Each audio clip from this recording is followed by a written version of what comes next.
Welcome in, everybody. This is Peter Ryman, golf professional at Oyster Harbors, and this is another episode in the Winter Instructional Series. Today, we're going to talk about low point control. Okay, really important concept, something all the best players are doing, have been doing for years. They control their club head and they find a consistent low point in their swing arc. Okay, the club bottoms out in a very similar spot relative to ball every single time. Little visual aid here. Got this hula hoop. It's an ellipse. Just think of it as an ellipse. Just as the golf club moves back, it moves up. Downswing, it moves down. It finds a low point, and then it begins a journey upwards again. The best players in the world, okay, male or female, they find a low point after the ball, meaning that when they hit the ball, their club is still traveling downwards when it strikes the ball. Okay, so they have a negative angle of attack is another way to express that thought. Best players are doing it. You should be doing it too. It's not an opinion. It's a fact. Here's a printout. I want you to take a look at this with me. This is from TrackMan. Okay, TrackMan makes this information available to everyone. They show you PGA and LPGA Tour averages for a number of different statistics. Okay, some are perhaps information overload, but for today, we're going to look at the attack angle. And we're just working our way down here, and we're looking at the clubs here on the side, and I want you to see it is always a negative value for the PGA Tour players. In other words, with every single club, they actually hit down on the ball a little bit. Let's look at the LPGA Tour averages. These numbers are more relevant to the rest of us, okay? Because their swing speed isn't quite as insanely high. But you'll see with the attack angle for the driver is slightly positive, okay, which is good.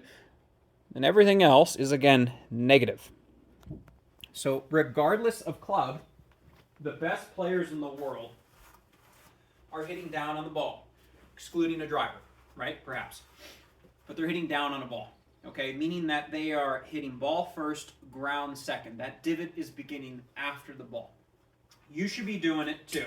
And I think a lot of us don't do it. And I'm going to give you a few drills here to help you achieve that. But a lot of us struggle with this because of what we do and what we learn when we first pick up a club. Okay?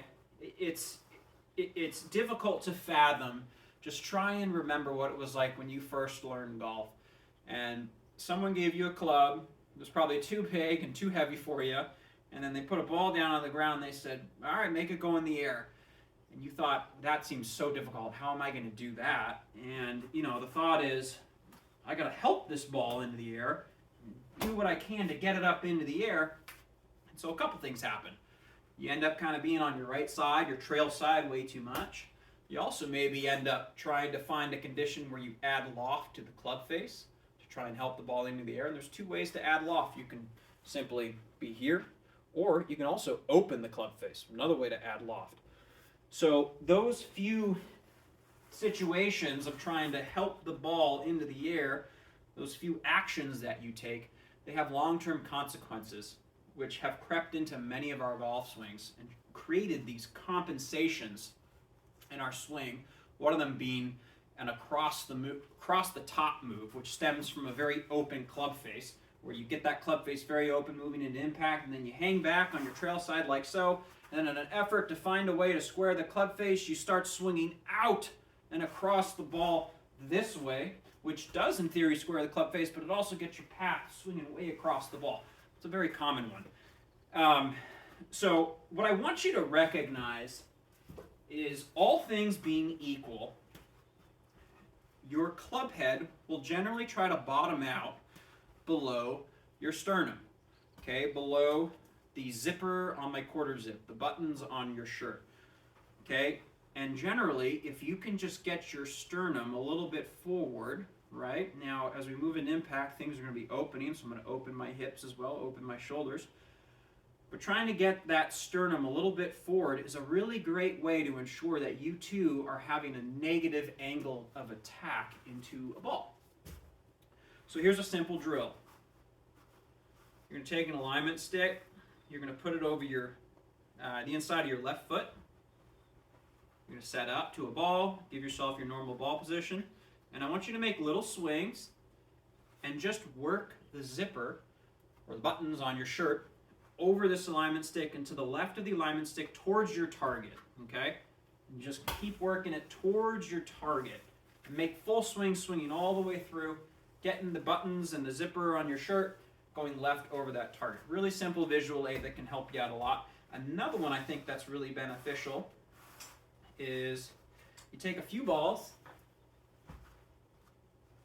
and put them about a fist's width in front of an alignment stick, and you're going to make swings down the line without actually hitting the alignment stick.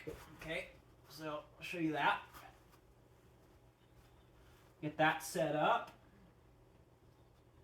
I would also get them kind of close together because that's only going to help you ensure that you're further controlling your low point. So just don't hit the alignment stick. And the more you can think about getting the buttons on your shirt over your left side, the better off you're going to be with this drill. Work your way down the line. And just keep doing that. Really great way to ensure you're managing your wrist hinge and delivering a proper strike with ball first, ground second contact. But the last drill I want to focus on here is specific if you're this person that has an open club face.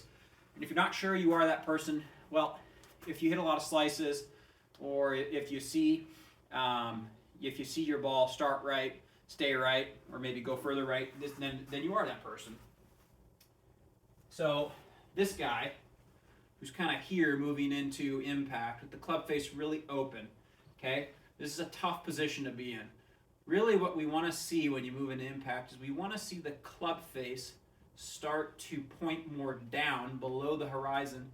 And in essence, you have a spine angle here. If you set up to a ball, you want your club face to match that spine angle.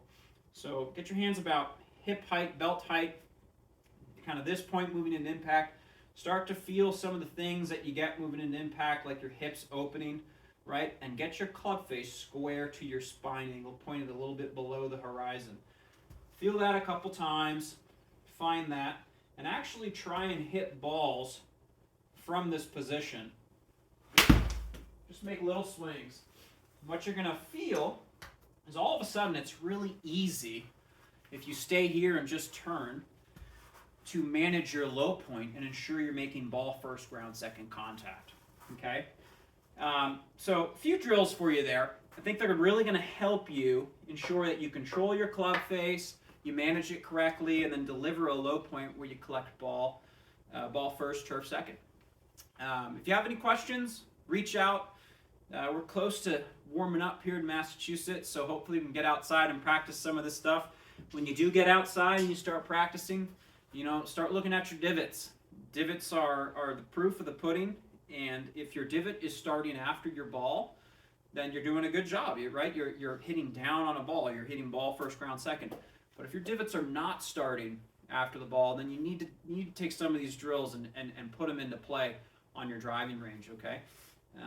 So feel free to reach out and let me know if you got any questions. I hope this was helpful, and look forward to seeing everyone as we warm up here in Massachusetts. Thanks a lot. Take care.